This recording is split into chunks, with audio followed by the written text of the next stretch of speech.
Il y a quelque temps, Jean-Paul Sartre accordait à Radio-Canada une entrevue dont certains extraits ont fait l'objet du dossier Sartre de Beauvoir.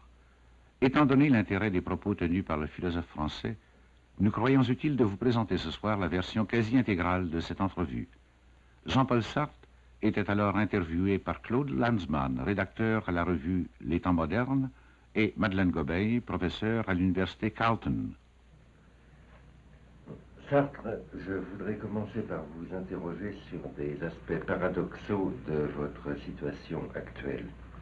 Vous vous dites solidaire des combattants du tiers-monde, mais il semble qu'il y ait un malentendu entre eux et vous à propos de cette solidarité. Il est arrivé que quand un homme du tiers-monde, un chef révolutionnaire, vous demandait une entrevue urgente, toujours dans les 24 heures car ils n'ont jamais le temps, vous répondiez « je ne peux pas ».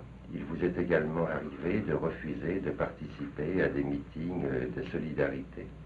Quand les gens qui vous demandaient de participer à ces meetings s'interrogeaient pour savoir pourquoi vous refusiez, nous leur répondions « Sartre ne peut pas, il travaille ». Et ils faisaient les yeux ronds.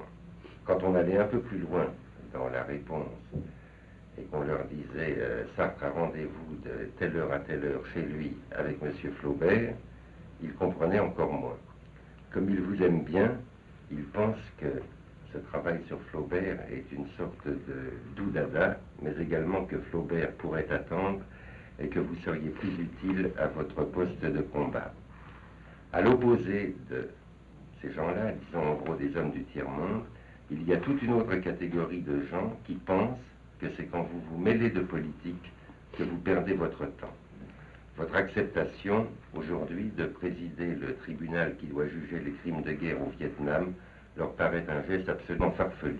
Ils demandent en quoi cela regarde-t-il Sartre. C'est sur ces deux choses que je souhaite que vous nous répondiez. Eh bien, je crois que ces deux points de vue, que je connais bien d'ailleurs, et qui sont opposés, viennent de ce que, ni dans un cas ni dans l'autre, on ne sait ce que c'est qu'un intellectuel. Ou plutôt, pour préciser, qu'un intellectuel européen aujourd'hui. Je dis bien européen parce que dans le tiers-monde, je considère qu'un intellectuel a pour première tâche de servir le développement du pays, et par conséquent, de se mettre à la disposition du gouvernement et du parti, et d'être professeur, même s'il a envie d'écrire, etc. En Europe, nous sommes dans une société capitaliste pleine de contradictions. Un intellectuel, c'est tout à fait autre chose. C'est d'abord, il faut savoir où il se recrute. Il se recrute dans l'ensemble que nous pourrions appeler les techniciens du savoir pratique. C'est-à-dire, il faut entendre par là aussi bien les professeurs que les chercheurs, que même les ingénieurs, les médecins, les écrivains. Mais il ne suffit pas de faire son métier dans ce domaine-là pour être un intellectuel.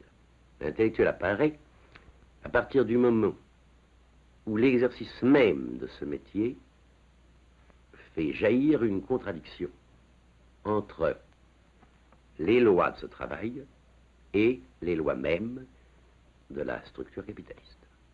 Mettons, si vous voulez, que lorsque le savant, qui a nécessairement un rapport constant avec l'universel, puisqu'il cherche les lois, lorsque le savant s'aperçoit que cette universalité, qui devrait se retrouver partout, n'existe pas dans le monde, que là nous ne trouvons plus des concepts universels, mais que nous trouvons au contraire des classes opposées qui n'ont ni le même statut, ni la même nature, que l'humanisme bourgeois, par exemple, qui se prétend universel, est en réalité un humanisme de classe. À ce moment-là, si on trouve cette contradiction, le savant la trouve en lui. Si, en même temps qu'il est élevé par les bourgeois, instruit par les bourgeois, et par conséquent, avec malgré tout des concepts bourgeois en lui, il sent que son propre travail le conduit à l'idée d'une universalité qui est contraire à celle des bourgeois et par conséquent à la nature qu'on lui a constituée, alors il devient intellectuel. Autrement dit, un savant nucléaire n'est pas un intellectuel, c'est un savant, dans la mesure où il fait ses recherches. Le même savant, si tout en faisant ses recherches nucléaires, il s'aperçoit qu'il va faciliter par ses travaux les possibilités de guerre atomique, s'il dénonce la chose, c'est parce qu'il la sent comme une contradiction. Il fait l'universel dans la mesure où il étudie la physique nucléaire et il crée un conflit, possibilité d'un conflit singulier dans la mesure où précisément ce travail peut être utilisé aux fins de guerre. Si en même temps, comme c'est arrivé souvent, un certain nombre de savants nucléaires se réunissent pour déclarer qu'ils ne veulent pas que leur travail soit utilisé à ces fins-là, ils vivent leur propre contradiction, ils montrent en même temps et dénoncent la contradiction extérieure, je dis qu'ils sont des intellectuels. Dans ces conditions, comme vous voyez, l'intellectuel a un aspect double. Il est à la fois un homme qui fait un certain travail, et il ne peut pas ne pas être cet homme-là. Il faut qu'il le fasse, ce travail, parce que ce n'est pas en l'air qu'il découvre ces contradictions, c'est dans l'exercice de son métier. Et en même temps, il dénonce ces contradictions, à la fois à l'intérieur de lui-même, parce qu'il ne se comprend plus, et à la fois à l'extérieur, parce qu'il se rend compte que la société qu'il a constituée comme un monstre, c'est-à-dire comme quelqu'un qui sert des fins qui ne sont pas les siennes, qui sert des fins qui sont le contraire des fins universelles qu'on a prétendu qu'il faisait, à ce moment-là, il est intellectuel, et par conséquent, c'est cette double contradiction qu'il dénonce. Il la dénonce parce qu'il en souffre.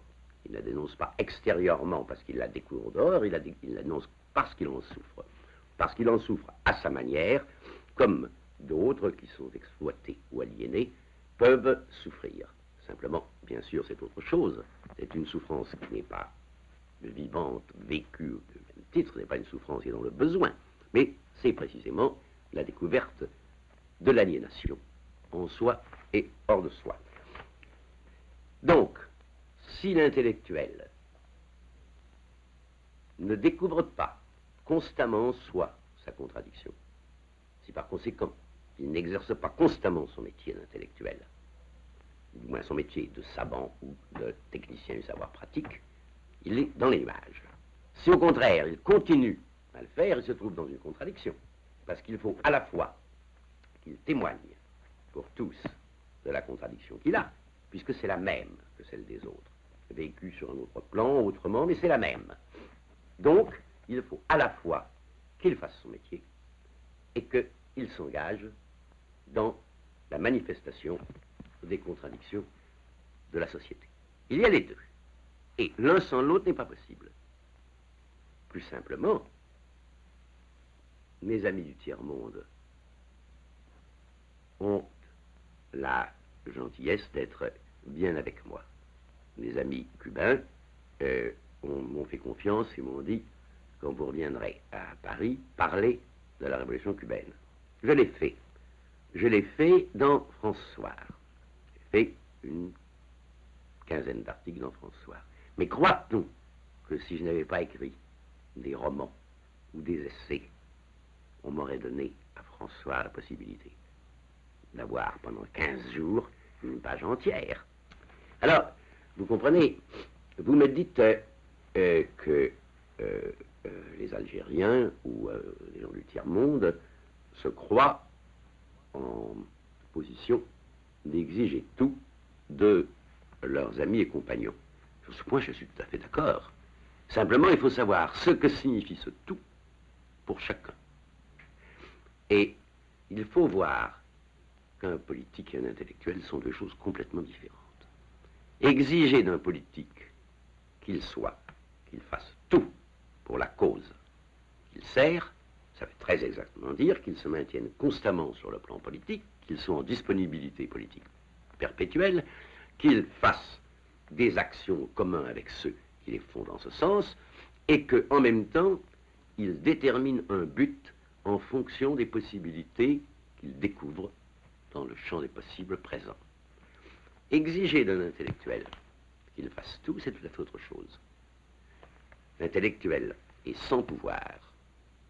Il est sans pouvoir parce que, finalement, c'est un homme qui vit sa contradiction à l'intérieur et à l'extérieur. Il n'a donc aucun pouvoir réel, aucune efficacité réelle. On pourra revenir là-dessus, si vous le voulez. Et c'est en tant qu'il est inefficace qu'il peut servir.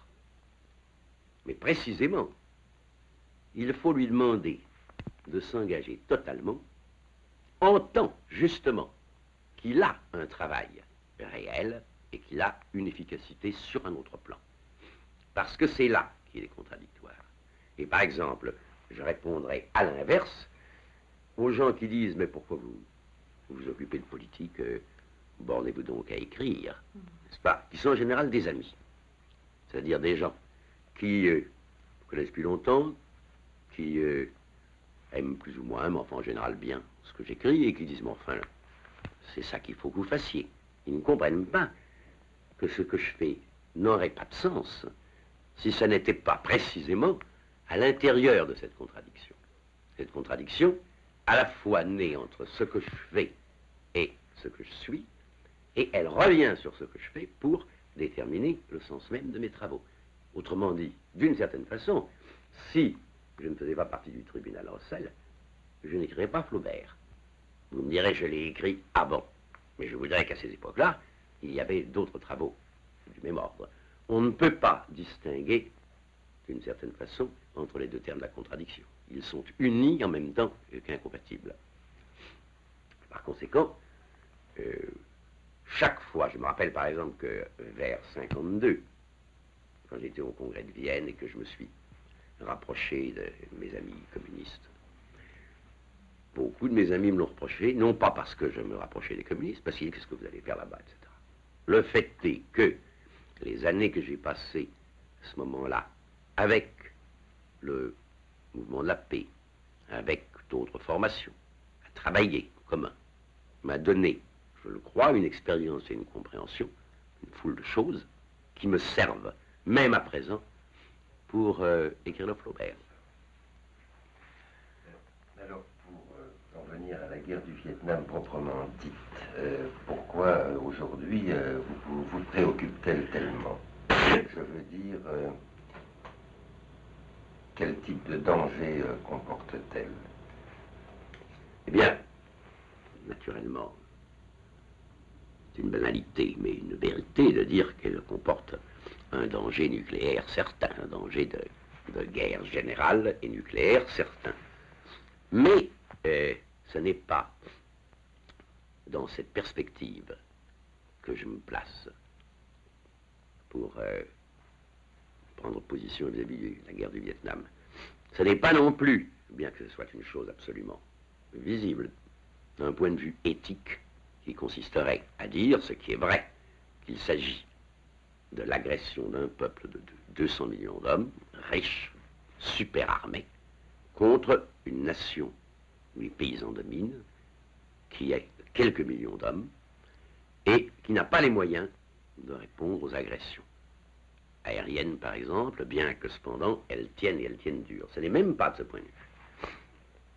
Car ici, la position qu'on doit avoir est une position non pas seulement morale, mais politique et sociale. En vérité, la guerre du Vietnam représente à la fois la réalisation dernière et le symbole de ce que c'est que l'impérialisme. L'impérialisme qui est le résultat de certaines structures sociales, à savoir de la forme du capitalisme monopolistique d'aujourd'hui. Là, je vois ici notre plus grand danger. C'est-à-dire que, étant précisément à l'intérieur d'une société capitaliste, étant déchiré par les contradictions de cette société, à partir de là, souhaitant une autre société, je me trouve du côté de ceux qui dénoncent précisément cette société et qui luttent contre elle. Et précisément à cause de ça, je constate que le dernier développement de l'impérialisme, c'est la guerre du Vietnam qu'il donne. Parce que les seules raisons que l'on peut donner pour la présence agressive des Américains au Vietnam, ce sont des raisons qui concernent l'impérialisme. Des raisons non pas tellement économiques dans ce cas-là que politiques et stratégiques. C'est précisément pour cela que je considère que si on abandonne cette lutte pour l'indépendance du Vietnam, je dis bien pas seulement pour la paix, mais pour l'indépendance du Vietnam, si on l'abandonne, si on laisse faire, c'est admettre que la société capitaliste, avec ses chaos, ses contradictions, mais sa possibilité aussi bien de colmater toutes les fissures, va se continuer. C'est admettre que la coexistence pacifique sera au profit des impérialistes. C'est admettre, si vous voulez, que les Américains, dans le monde actuel, peuvent faire ce qu'ils veulent. C'est accepter l'hégémonie américaine. Un triomphe des Américains au Vietnam, ce serait en même temps une sorte de triomphe anticipé dans l'Amérique latine. Ça aurait pour effet de décourager un certain nombre de gens, de faire régner une Pax Americana sur le monde. C'est précisément cela que un grand nombre de gens dont je suis veulent combattre. Ce tribunal dont vous êtes le président, ce tribunal est prévenu, votre siège est déjà fait. Il y a des gens qui se disent que ça pourrait être une sorte de tribunal de comédie. Vous me posez plusieurs questions à la fois, et je vais essayer de vous y répondre successivement. Mais d'abord, qui êtes-vous pour juger qui je suis, mais n'importe qui? Ce que le tribunal veut précisément faire, c'est que n'importe qui soit concerné, que n'importe qui puisse apprécier d'une manière juridique, en fonction d'un certain nombre de lois internationales que nous n'inventons pas, qui existent, la politique américaine. Vous savez que Luther disait « tous les hommes sont prophètes ». Eh bien, en somme, tous les citoyens doivent être capables de juger, d'apprécier. Tous les citoyens ont le droit de juger, d'un point de vue juridique et légal, la politique d'un gouvernement, parce qu'elle les concerne. Non pas seulement aujourd'hui dans le loi de mort, la leur, mais celle de leur gouvernement, mais, étant donné qu'il n'y a qu'un monde, celle de tous les gouvernements. En somme, c'est précisément en tant que nous sommes n'importe qui que nous pouvons apprécier les choses. Ça veut dire, il y a des lois internationales, nous ne les inventons pas. Il y a des lois établies par la Convention de Genève, par le pacte de Briand-Kellogg. Il y a des lois auxquelles les Américains ont mis eux-mêmes la main, c'est-à-dire les statuts de Nuremberg qui ont permis de juger les coupables. Qui étaient les Américains pour juger ces coupables? Ils étaient uniquement les vainqueurs, car il est bien évident que si les Allemands avaient été vainqueurs, il y aurait peut-être eu des tribunaux, mais c'est Churchill ou Eisenhower qui auraient passé devant. Donc, la force ne donne pas la légalité. Et ce qui a précisément entaché le procès de Nuremberg aux yeux de beaucoup de gens d'irrégularité, c'est qu'au fond, il était fondé sur la force, sur une victoire. Ce qu'il y a au contraire dans notre cas, c'est que nous n'avons aucune force. Nous n'avons aucun pouvoir. Je vous le répète, c'est ça le caractère des intellectuels. Et nous ne pouvons pas donner de sanctions, nous ne pouvons pas décider que nous allons châtier tel individu ou tel groupe d'individus, parce que ce serait absurde, nous n'avons pas les moyens. Mais ce que nous avons le droit de faire, c'est de dire, vous, impérialistes, qui avez fait des lois générales et internationales contre certains aspects que peut prendre une guerre, tombez-vous ou non sur les lois que vous avez fait vous-même, sous le coup de ces mêmes lois. C'est-à-dire qu'au fond, nous n'inventons aucune loi, nous nous bornons en tant que citoyens à voir si ces lois permettent ou non de condamner une entreprise et les responsables de cette entreprise. Ça revient à dire, si vous voulez, qu'au terme de l'enquête, nous conclurons par exemple, ou bien tel type d'accusation doit être abandonnée, ou parce qu'elle est insuffisamment prouvée, ou parce qu'il est prouvé au contraire qu'elle ne tient pas, ou bien cette accusation est réelle, elle il est prouvé que les gens sont coupables, alors, primo, nous disons que l'action en elle-même est condamnable au nom de telle loi, et que d'autre part, les gens qui en sont responsables et que nous pouvons nommer, s'il y avait un tribunal que vous dites régulier, mais qui en fait veut dire est fondé sur la force, n'est-ce pas, tomberait sous le coup de telle stipulation qui ferait que la condamnation irait de temps à temps. Ils encourraient une peine qui irait par exemple de 10 ans à la perpétuité ou à la mort.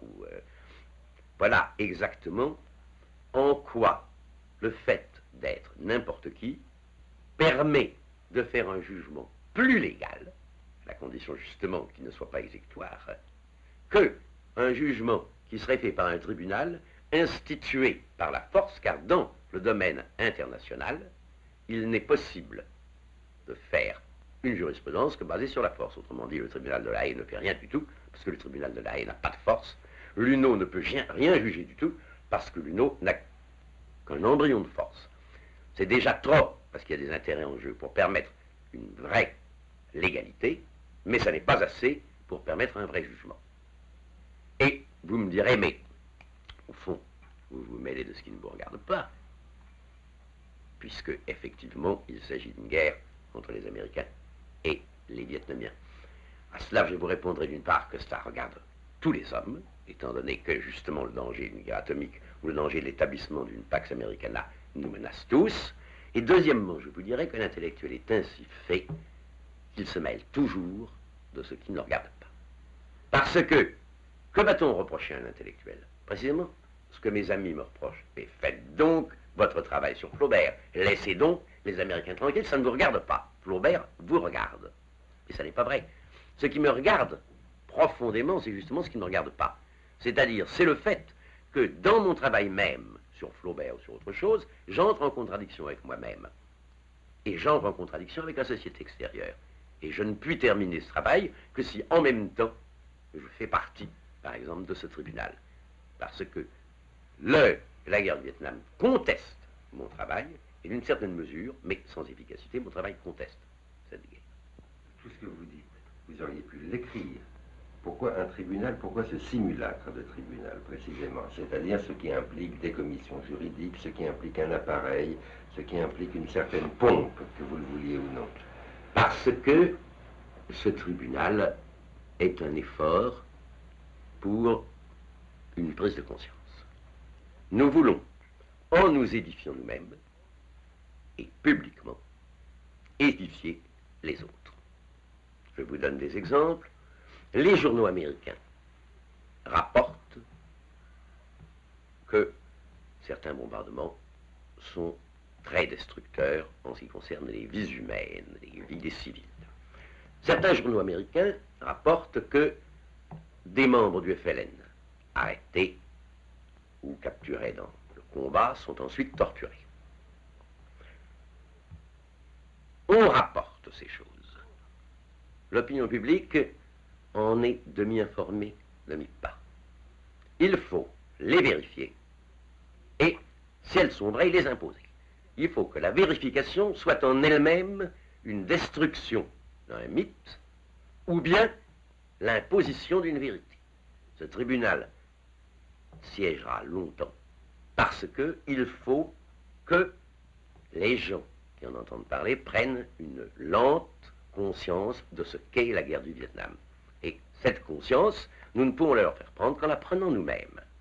Autrement dit, et c'est à cela que je réponds à une dernière de vos questions, vous dites nous sommes prévenus. Non, nous sommes radicalement contre l'impérialisme. Mais nous ne prétendons pas qu'une politique capitaliste et bourgeoise, contre laquelle nous sommes en principe, soit nécessairement une politique criminelle. Par exemple, je suis personnellement totalement contre le gouvernement de Gaulle et la politique sociale que ce gouvernement mène. Je ne dirai jamais qu'elle est criminelle. Ça n'a pas de sens. Elle ne tombe sous le coup d'aucune loi. On peut la combattre aux élections, on peut la combattre par des grèves, on peut la combattre par différents moyens, mais la combattre et la refuser, ça n'est pas la déclarer criminelle. Je peux donc très bien considérer que la guerre du Vietnam est une conséquence nécessaire de l'impérialisme contre lequel je lutte, et déclarer que par ailleurs elle n'est pas criminelle. Le problème sur lequel nous sommes absolument sûrs et prévenus, c'est que nous sommes contre l'impérialisme. Le problème que nous voulons étudier, c'est est-ce que, ici, nous arrivons au moment où l'impérialisme passe du niveau de politique, certainement contre la majorité et pour une minorité, à un niveau politique criminel et dénoncé par des lois existant déjà. Est-ce qu'on peut parler de Flaubert maintenant? Bien sûr. Avec pas d'objection. Aucune objection. Quel est le sens de ce long travail auquel vous avez commencé de vous consacrer il y a 10 ans? Qu'est-ce que vous voulez faire exactement? Ça, c'est le premier point. Et deuxième chose, est-ce que ça n'est pas un peu une fuite? Et troisième chose, pourquoi est-ce que c'est Flaubert que vous avez choisi? Pourquoi précisément Flaubert? Alors que d'après ce que vous avez dit à l'instant, il semble qu'ils ne répondent pas à vos critères de l'intellectuel. Eh bien, je crois que j'ai commencé Flaubert, non pas il y a 10 ans, mais il y a 20 ans, que je me suis dit que je ferais un livre sur Flaubert. Parce que précisément, je le considérais à ce moment-là comme aux antipodes de cet engagement d'intellectuel dont nous venons de parler. Et parce qu'il m'agaçait profondément. Parce que je ne l'aimais pas. Ce qui est certainement une manière d'être fasciné. Mais enfin, je ne l'aimais pas du tout. Et puis, petit à petit, le problème s'est posé un peu différemment pour moi. Flaubert est devenu un être objectif, un objet. Et il s'est agi pour moi, et ça fait partie par conséquent de l'engagement intellectuel, de voir si on pouvait non pas faire une synthèse théorique des différentes méthodes pour connaître un homme, mais une synthèse pratique. Voilà un personnage qui a parlé de lui intarissablement. Il dit qu'il n'en a pas parlé, en fait tous ses livres parlent de lui, il n'a pas dit Madame Bovary c'est moi, mais il a dit des choses analogues. D'autre part, il y a une correspondance qui nous livre presque tous les jours de sa vie. Bon, d'autre part, nous avons aujourd'hui des méthodes pour connaître un homme.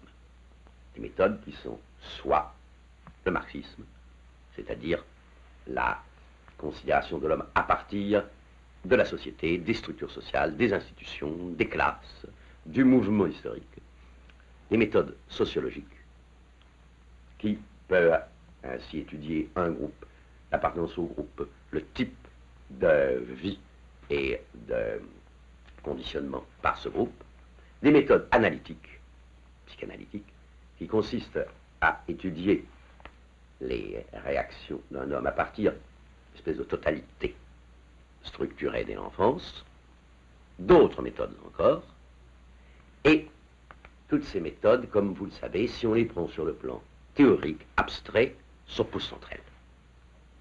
Les marxistes détestent les psychanalystes ne touchent pas au marxisme, les sociologues sont également complètement ailleurs. Il ne s'agit pas de faire un rapprochement théorique. Ça n'est pas aujourd'hui possible. Le problème est de savoir, est-ce qu'on peut, dans l'étude d'un homme qui a donné tant d'évidence sur lui-même, est-ce qu'on peut arriver plus loin en l'étudiant simultanément de tous ses points de vue? Et est-ce qu'à ce moment-là, on ne trouve pas une cohésion pratique de ce qui est refusé sur le plan théorique? Ça a été le deuxième plan. Autrement dit, Flaubert, c'était pour moi à ce moment-là, comment connaître un homme. Et puis maintenant, alors il y a la fréquentation. Et il y a 10 ans maintenant que je le fréquente, et j'ai bien changé. Ça n'est plus du tout l'ennemi type, c'est un peu un frère ennemi, si vous voulez. Je le comprends mieux, ou je crois mieux le comprendre, et ça, si c'est vrai, ça prouve que j'ai eu raison de faire cette étude comme ça. Je pense en même temps que c'est un homme qui donne l'impression de ne pas être un intellectuel, parce qu'il n'a pas été engagé, mais qui a de l'intellectuel ceci, c'est qu'il a souffert de ces contradictions plus que personne. Précisément parce qu'il ne pouvait pas en sortir. Et qu'en tant que tel, il mérite très profondément cette qualification. Alors, vous voyez, alors vous me demandez si c'est une suite. Ben, je me le demande de temps en temps aussi.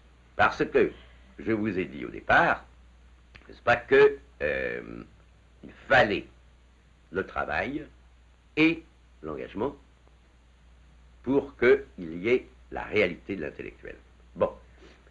Mais, en effet, j'étudie un homme, c'est pas tout à fait parce qu'il n'est pas engagé, mais je me dis, j'étudie un homme qui a vécu les contradictions d'une société qui n'est pas la nôtre. C'est-à-dire de la société bourgeoise au moment de l'accumulation du capital. Il posait les problèmes autrement, il était d'ailleurs de famille en partie rurale. Les problèmes et les contradictions ne sont pas les nôtres.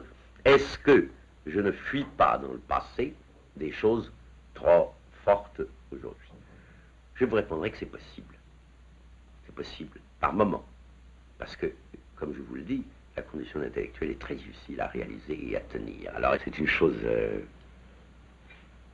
qui est probablement en partie une suite que d'aller se réfugier là, c'est-à-dire d'éviter le lourd poids des réalités et non seulement l'évolution générale du monde dans laquelle on est pris, qui n'est pas très encourageante, mais encore des tas de déceptions particulières dans des luttes politiques.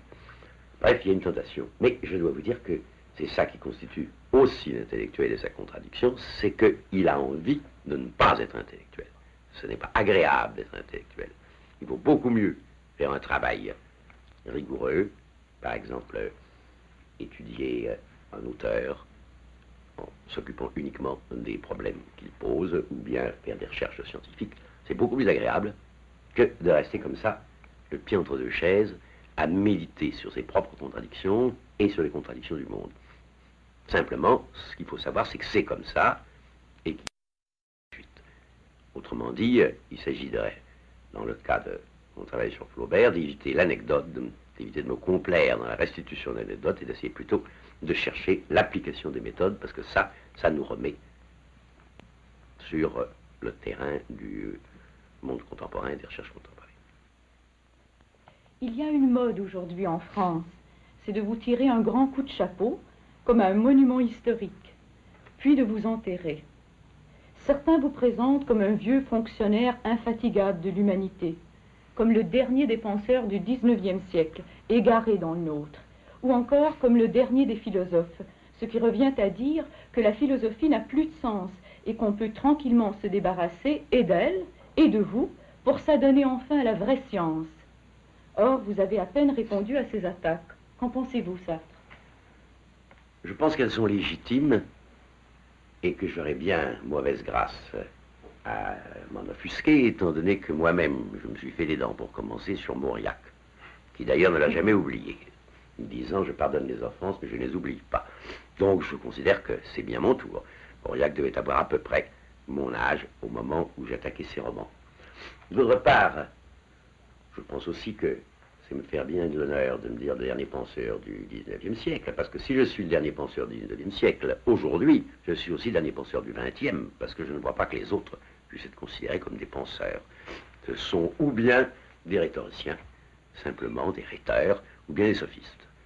Mais ça, ils se font les dents, ils feront autre chose, ils deviendront autre chose, ou ils disparaîtront, peu importe. En tout cas, si j'en parle peu, c'est parce que je ne pense pas qu'il y ait lieu de perdre son temps à répondre à des attaques. Il y a à faire ce qu'on a à faire. Je ne m'en vais pas défendre mes intérêts idéologiques en me lançant dans des controverses passionnées, comme font par exemple les gens du nouveau roman, s'attaquant entre eux, se pillant entre eux. Il vaudrait mieux d'écrire des romans qu'ils ne font plus maintenant. Je pense qu'ils devraient le faire. Et de même, moi, je travaille Flaubert. C'est ma seule réponse. Et c'est au public ensuite à juger, c'est aux gens qui travailleront après de voir si ces méthodes sont bonnes ou si elles ne le sont pas. Vous voulez rien dire de plus? Non. Très bien. Bon, alors je voudrais qu'on revienne à autre chose. Tout à l'heure, quand Madeleine vous a demandé qui êtes-vous pour juger, vous avez répondu, mais comme ça, sans réflexion, n'importe qui. J'aimerais que vous en parliez. Par exemple, à la fin de votre livre Les mots, vous posez une question à propos de vous-même, vous vous posez une question à vous-même, Et la question est celle-ci, que reste-t-il? Et vous répondez, c'est votre réponse, tout un homme fait de tous les autres et qui les vaut tous et que vaut n'importe qui.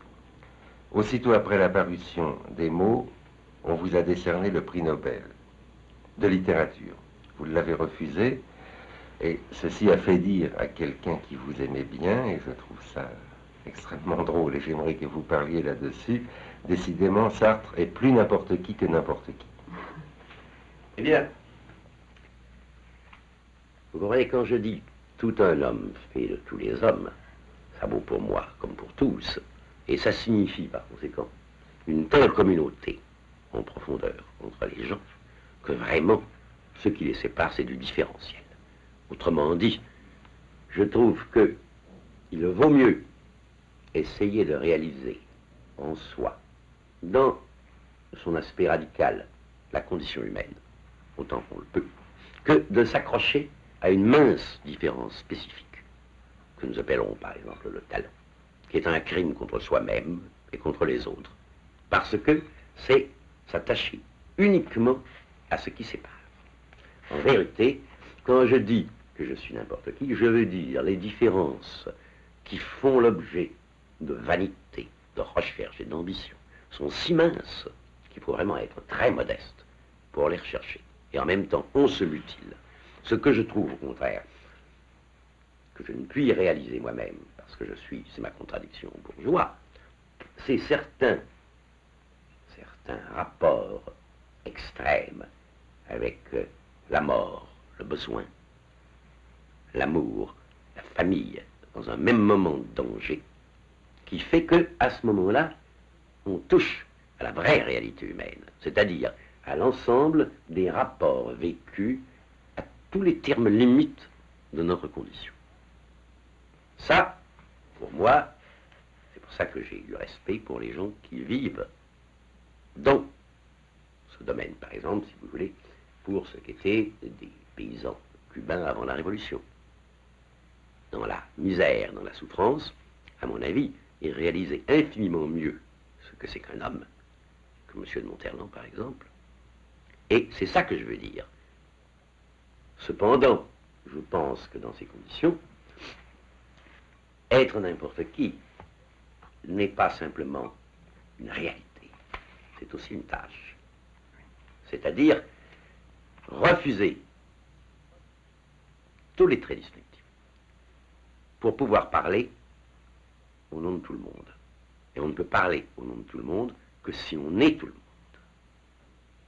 Pas chercher, à la manière de tant de pauvres de mes confrères, le surhomme, mais au contraire, être le plus homme possible, c'est-à-dire le plus semblable aux autres. Donc il s'agit en effet d'une tâche. Autrement dit, je suis complètement d'accord avec un des idéaux de Marx, qui veut que lorsque un bouleversement de la société aura supprimé la division du travail, il n'y aura plus d'écrivains d'un côté, attachés à leur petite particularité d'écrivain, à leur petit talent d'écrivain, et puis de l'autre, des mineurs ou des ingénieurs, mais qu'il y aura des hommes qui écrivent, et qui par ailleurs font autre chose, mais qui écrivent en ce moment. Parce que l'activité d'écrire est une activité absolument liée à la condition humaine, c'est l'usage du langage pour fixer la vie, c'est donc une chose essentielle. Mais elle ne doit précisément pas pour ça être confiée à des spécialistes. Elle est actuellement confiée à des spécialistes en fonction de la division du travail, mais dans la réalité, il faudrait concevoir des hommes qui seraient polyvalents. Je ne sais pas si c'est réalisable. Ça, c'est un autre problème. Je sais qu'en tout cas, nous devons essayer, chacun individuellement, les écrivains, par exemple, de penser les choses comme ça. Et le prix Nobel de littérature aurait été une distinction. Le prix Nobel de littérature aurait été précisément une petite distinction, un petit pouvoir, une séparation. Moi, je n'ai de rapport qu'avec mon public. Mais est-ce que vous auriez accepté, Sartre, le prix Nobel de la paix? Non, pas plus que le prix Nobel de littérature. Ce que j'aurais accepté avec reconnaissance, c'est le prix Nobel au moment des 121. Parce qu'à ce moment-là, je n'aurais pas considéré comme distinguant, mais comme une preuve de solidarité dans des pays étrangers touchant une action radicale contre la guerre. À ce moment-là, oui. Mais je ne l'aurais pas considéré comme étant à moi. Comme un acte politique. Comme un acte politique. Et Nobel de littérature ou Nobel de la paix? Peu importe à ce moment-là. Ça aurait été quand même, bon. C'est ça, ça aurait d'ailleurs résolu la Contradiction. La contradiction, absolument. Mais précisément pour ça, on ne l'a pas donné à ce moment-là, mais cette contradiction n'est pas possible à résoudre. Dans Les Séquestrés d'Altona, votre pièce, il y a un personnage, le père, qui est chef d'un grand empire industriel et qui dit à peu près ceci, parlant à son fils, à qui il a décidé de léguer son empire. Il lui dit, voilà longtemps que je ne décide plus rien, je paie des gens pour me faire connaître les ordres que je dois donner. À cette différence près que vous ne payez personne, quel est actuellement votre pouvoir de décision par rapport à la personnalité Sartre telle qu'elle est constituée aujourd'hui? Il est de plus en plus mince. Vous comprenez? Au fond, d'une certaine manière, ça revient à dire, comme Valérie, on est plusieurs Socrates et l'on meurt un seul. Il y a des possibilités qui disparaissent. Seulement, ce qui est plus compliqué qu'il ne le dit, c'est que ce n'est pas seulement le poids des choses faites et dites qui diminue de plus en plus la liberté de décision, mais c'est aussi le poids des choses faites et dites dans la mesure où les autres leur prennent et vous constituent comme une certaine personnalité. Il est très certain que quand j'avais 8 ans et que j'ai décidé d'écrire, je ne voulais pas être un intellectuel. Je ne savais même pas ce que c'était. Je voulais être un écrivain. Mais, évidemment, le choix comprenait en germe une nouvelle décision qui m'a fait devenir très tôt intellectuel et choisir vers 18 ans la philosophie, en même temps que la littérature. Mais ensuite, il est certain que le début de mes travaux ne débouchait pas sur la politique, ne débouchait même pas sur l'humanisme. C'est la période que le Castor a racontée dans La force de l'âge. Et puis, après, monde a fait qu'il a fallu s'engager dans la résistance, par exemple, ou en tout cas avec la résistance, qu'on a pris une première position politique. Et il est arrivé que, poussé par ce courant, j'ai fait une conférence en 1945 qui a déçu énormément de gens qui avaient lu La Nausée et que j'avais intitulée « L'existentialisme est un humanisme ». Cette conférence est mauvaise, mais c'est pas ça qui est scandalisé. Ce qui est scandalisé, c'est que j'avais été amené par une suite de postes de position d'engagement successifs à renier, selon eux, ce qu'il y a de non-humanisme dans La Nausée. Alors ce que je considérais comme un progrès était pour eux une sorte de recul. Ça a continué comme ça, c'est-à-dire que je me suis trouvé écrire des choses, puis j'ai vu des gens qui venaient et qui me disaient, au nom de ce que vous avez écrit, vous ne pouvez pas ne pas faire telle chose. Et quand c'était vrai, j'adhérais. Bref, ça a continué. Et puis, au fur et à mesure, chaque fois que j'écrivais, on me demandait quelque chose en fonction de mes écrits, en disant, mettez votre pratique en accord avec vos actes. Et je le faisais, et je me suis trouvé ainsi, à un moment donné, constitué par un ensemble d'hypothèques que le public et les gens qui me lisent ont sur moi, qui ne correspondent pas toujours à mes choix premiers. Par exemple, je vous dis, je voulais être écrivain, je ne voulais pas être intellectuel. Je voulais être intellectuel, je ne voulais pas être politique, mais que je suis obligé d'assumer, finalement, parce que ça, c'est moi pour les autres. Et comme moi pour moi, ça n'existe pas plus que pour les autres, ou alors c'est une torture, le moi pour moi, c'est vraiment le malheur. En fait, donc, je suis obligé d'assumer une personnalité qui m'échappe par beaucoup de côtés, et qui décide en dehors de moi très souvent. Car en effet, si j'ai pris part à un certain type de manifestation pour telle question politique, je suis obligé de prendre part à une manifestation analogue pour un problème qui relève au fond des mêmes questions fondamentales. Me voilà donc, comme ça, m'échappant. C'est ce que j'appelle dans la critique de la raison dialectique la montée du pratico-inerte. C'est-à-dire que tout ce qui a été choix libre devient ensuite un conditionnement matériel, inerte, n'est-ce pas? Tu as fait telle chose à telle époque, et bien, bon, c'est là. Et il faut se définir par rapport à ça. Il n'y a rien à faire, et ce sera toujours ainsi. Mais je pense que finalement, c'est ce qui arrive à tout le monde, si vous voulez. C'est-à-dire, hein, c'est le vieillissement. C'est-à-dire que Horst a fait un très bon article là-dessus dans les temps modernes, qu'il a signé Gors, je crois. Il y a un vieillissement social qui n'a rien à voir avec le vieillissement psychologique ou physiologique. C'est tout à fait autre chose.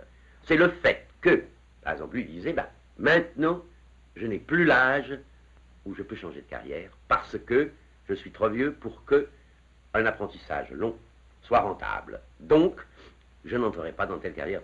Donc, je suis de plus en plus confiné à la mienne. Ben, finalement, c'est ce qui m'arrive aussi.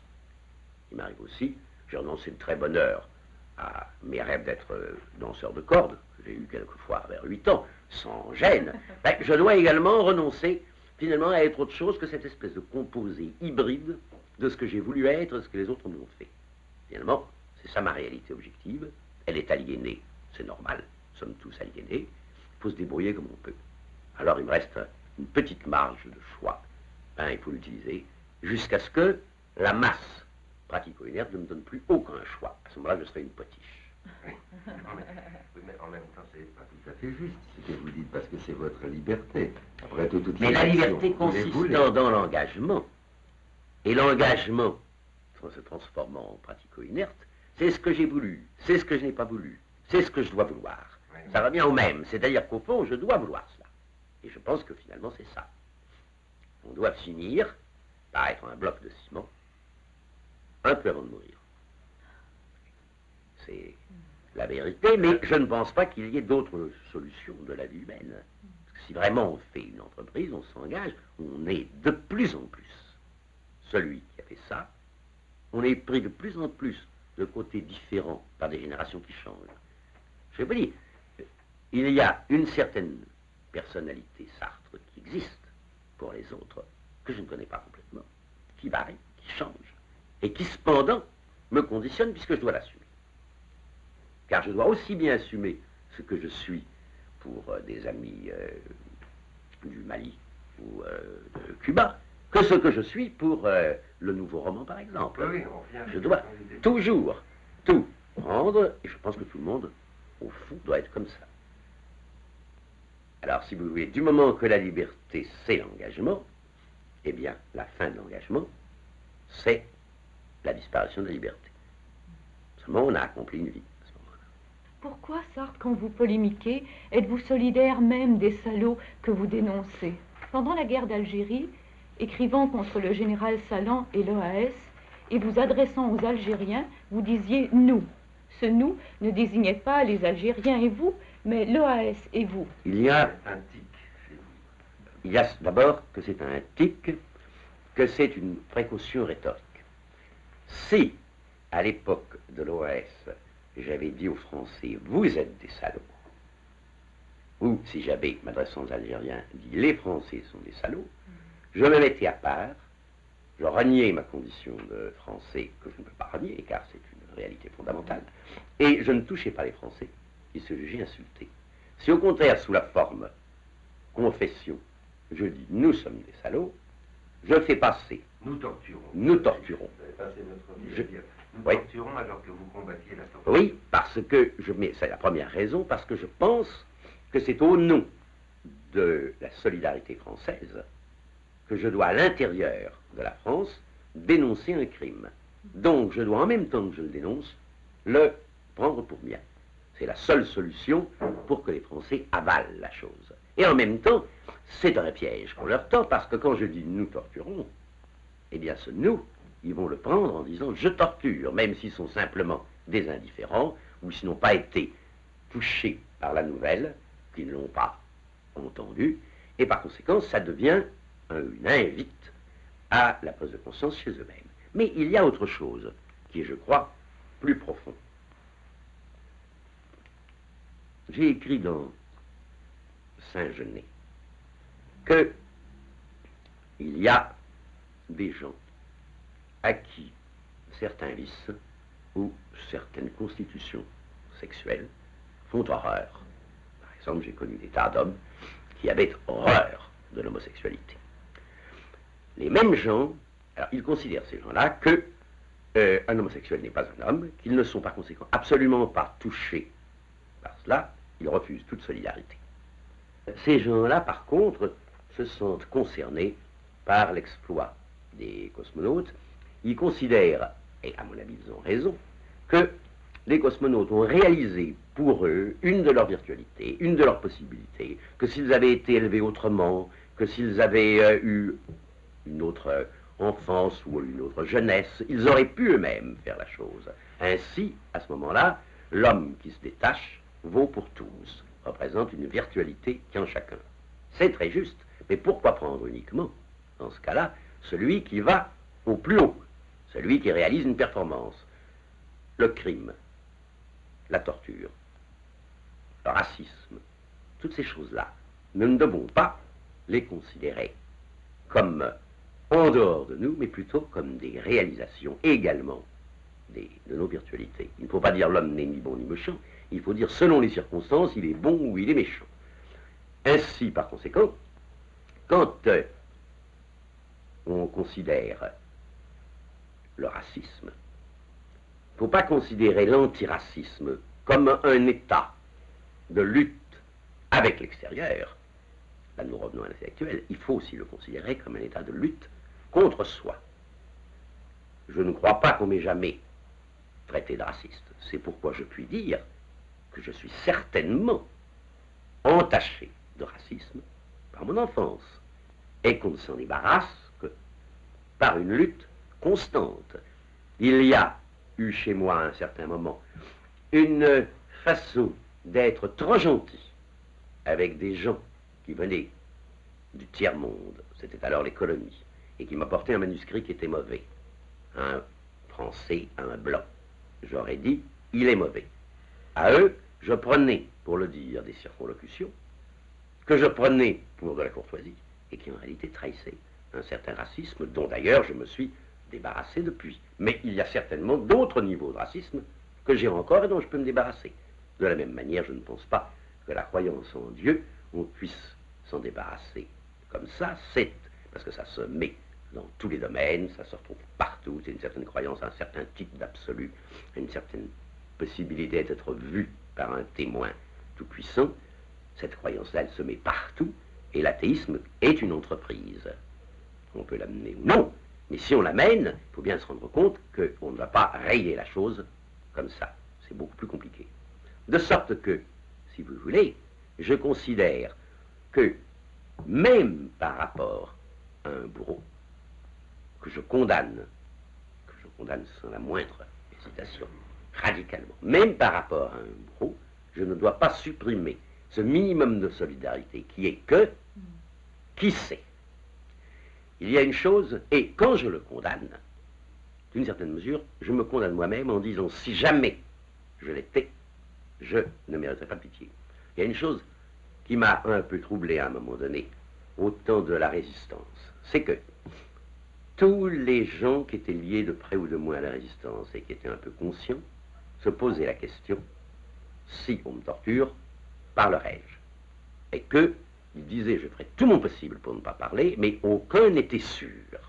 Cependant, si l'un de ces résistants parlait, tout le monde avait une sévérité terrible contre lui, il pouvait être exécuté s'il en échappait, ou en tout cas, on pouvait, après, l'accabler sous le mépris. Il y avait donc un drôle de jugement, puisque dans un des cas, on disait, ma foi, c'est possible, puisque moi, je ne suis pas absolument sûr de ne pas le faire, et dans l'autre cas, on disait, c'est impossible, c'est un traître, puisqu'il a parlé. Et j'ai compris depuis, ce qu'il y avait d'assez propre dans cette position, c'est qu'au fond, ces gens qui tremblaient de parler et qui condamnaient leurs copains qui avaient parlé, étaient des gens qui se condamnaient eux-mêmes. Ils mettaient une espèce de lisière. Ils ne disaient pas, je n'ai rien de commun avec cet homme. Ils disaient au contraire, je suis cet homme en puissance. Mais précisément et préventivement, en le condamnant, je me condamne. C'est ce genre de solidarité, si vous voulez, que l'on doit avoir, même avec des tortureurs. Oui, oui. C'est-à-dire les condamner rigoureusement, sans la moindre excuse, et en même temps savoir qu'on se condamne en tant qu'il y a des virtualités, toujours louches, en chacun. Ah oui, donc c'est à la fois Oui. un piège rhétorique et Ouais. c'est beaucoup plus profond En même temps, ouais. le fait de dire non. Eh oui. Vous avez quel âge, ça? Eh bien, je vais avoir 62 ans le 21 juin 1967. On arrête là. Ouais. Oh oui. C'est pas... Ça, vous lisez des romans policiers? Toujours, oui. Toujours? C'est plein dans votre appartement. Ah oui, chaque fois qu'il y a une série noire, je l'achète. Ça aussi, c'est une fuite. Ah oui? Oui. Vous lisez ici à table Oui, là. toujours. en prétendant travailler? Ben non, je prétends pas travailler à ce moment-là. Mais enfin, le casseur me dit toujours, qu'est-ce que vous faites? Vous ne travaillez pas. C'est un roman policier. Et ça implique quoi, enfin, la lecture des romans policiers pour vous? Quelle espèce de fuite. Ah, je crois que c'est une fuite dans l'enfance. Je retrouve les Pardaillon et tous ces personnages-là. D'ailleurs, je n'aime dans les romans policiers que là où il y a Malabar, un détective qui se fait tabasser d'abord, puis qui tabasse ensuite. Et qui triomphe. Et qui triomphe pour finir, Toujours. toujours. Ça n'a pas, c'est la totalité du Flaubert. Non, il y en a une partie chez le Castor, mais enfin c'est une bonne partie. Le premier volume que j'espère publier cette année, enfin en octobre, novembre, ça fera à peu près comme enfin 700 pages. 700. Et il y aura combien de volumes? 2. Le second sera plus bref, il y en aura 500. Et les mots, vous ferez une suite? Eh oui, je voudrais bien, mais pas tout de suite. Après le tribunal. Après le tribunal, après Flaubert.